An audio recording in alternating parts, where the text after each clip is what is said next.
Gaspard Dieudonné, alias le chameau dribbleur, au bord de l'apoplexie. Chris Yapi a eu des difficultés, une fois encore, à avoir accès à l'état psychologique et mental de Gaspard Dieudonné Ouattara, alias le chameau dribbleur, à la suite de la lecture du discours du Premier ministre malien, le colonel Abdoulaye Maïga. Si j'ai écrit dans une de mes publications qu'il avait interrompu une réunion du RHDP relative à la majorité présidentielle, je vous avais aussi révélé que les hôtes ne s'étaient pas fait prier pour disparaître des lieux quand l'octogénaire supermenteur suffoquait et marmonnait des jurons impossibles à décrire, tant ils sont la négation de la bienséance. Aujourd'hui, on en sait un peu plus sur son état psychique et physique.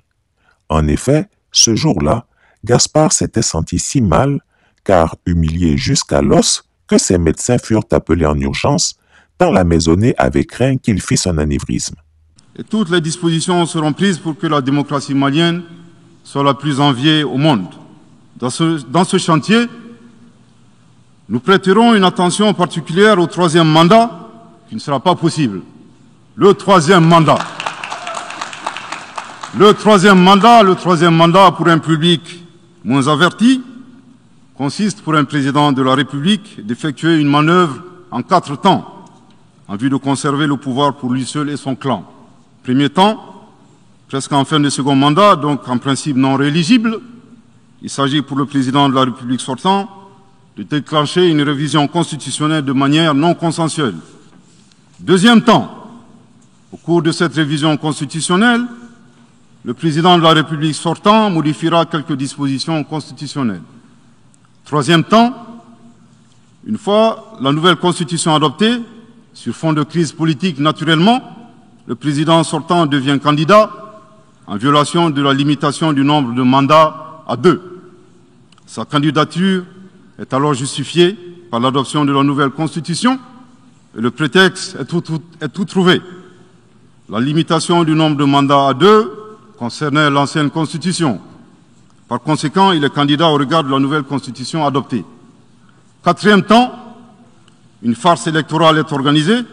Forcément, il remporte les élections et s'ensuit une chasse impitoyable aux opposants politiques, dont certains sont arrêtés, d'autres s'exilent et d'autres assassinés.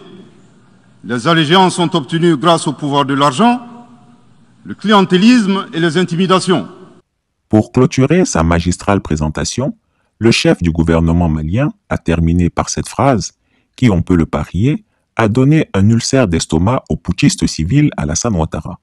Dans un langage plus simplifié et en référence à une métaphore footballistique, le troisième mandat est une magie. C'est l'art de se dribbler soi-même tout en gardant le ballon. Habitués aux colères hystériques et incontrôlées de leurs patients, les médecins accoururent auprès de l'infortuné avec des barbituriques spécialement lourds qui lui administrèrent avec une seringue grosse comme un dromadaire, capable de faire dormir instantanément un chameau. Pourtant, malgré cette piqûre particulièrement dosée, Alassane Dramane Ouattara, alias le chameau dribbleur, ne demeura dans les bras de Morphée qu'une petite heure durant. L'on raconte que pour la première fois et de façon exceptionnelle, cet homme au cœur de pierre laissa perler involontairement sur ses joues quelques larmes. Ces médecins désolés ne purent que tenter quelques apitoiements, une manière de remonter le moral de l'octogénaire supermenteur, devenu incontrôlé. L'un de ces médecins, un peu plus politique, lui fit savoir que contrairement à ce qu'il pouvait penser, les Maliens, majoritairement, avaient désavoué les propos incendiaires, selon lui, de leur premier ministre, le colonel Abdoulaye Maïga. À cet instant précis, les médecins étaient conscients qu'il fallait raconter n'importe quelles idioties pour apaiser le courroux de Gaspard le chameau, puisque leurs seringues et barbituriques n'avaient pas eu les résultats escomptés. Dans de telles circonstances, il était mortellement risqué de tenter tout autre traitement médicamenteux. C'est alors qu'après avoir entendu avec soulagement que tout le peuple malien avait désavoué leurs dirigeants, que montant sur ses grands chevaux, il déclara ceci. « De toutes les façons, ces voyous de Bamako verront de quel bois je me chauffe. S'ils ne libèrent pas les 46 soldats et ne les remettent pas à la délégation des chefs d'État que moi-même j'ai instruite et organisée, Je passerai immédiatement à la phase répressive violente en leur coupant l'électricité et ensuite je chasserai les 4 millions de Maliens vivant sur le sol ivoirien. On verra s'ils pourront faire face à cette crise. » Ces médecins l'écoutèrent effarés, mais impuissants à l'empêcher de vociférer des menaces aussi débiles les unes que les autres.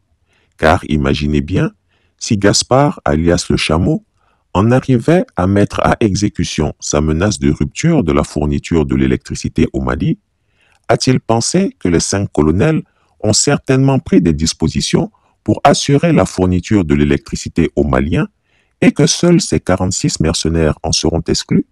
Leurs conditions carcérales pourraient devenir exécrables. Au total, une telle opération nuira beaucoup plus aux soldats ivoiriens qu'aux Maliens, habitués aux fortes températures. Figurez-vous que pendant qu'il aboie et alerte toute la terre entière pour sanctionner le Mali au motif qu'il détient des soldats ivoiriens en otage, le chameau dribbleur Alassane Ouattara envoie en catimini une délégation conduite par le ministre Ali Koulibaly à Nioro pour rencontrer le shérif de Nioro afin de demander pardon à Assimi Goïta.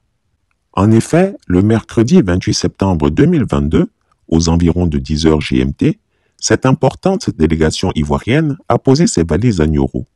Quelle fourberie! Alassane Ouattara n'a pas dit qu'il peut. Ne devrions-nous pas méditer l'adage qui dit que lorsqu'on a ses doigts dans la gueule du lion, il faut éviter de lui donner des cocotas? Le cocota est un coup de poing formé avec en proéminence le majeur, donné uniquement sur la tête de haut en bas d'un aîné à un cadet.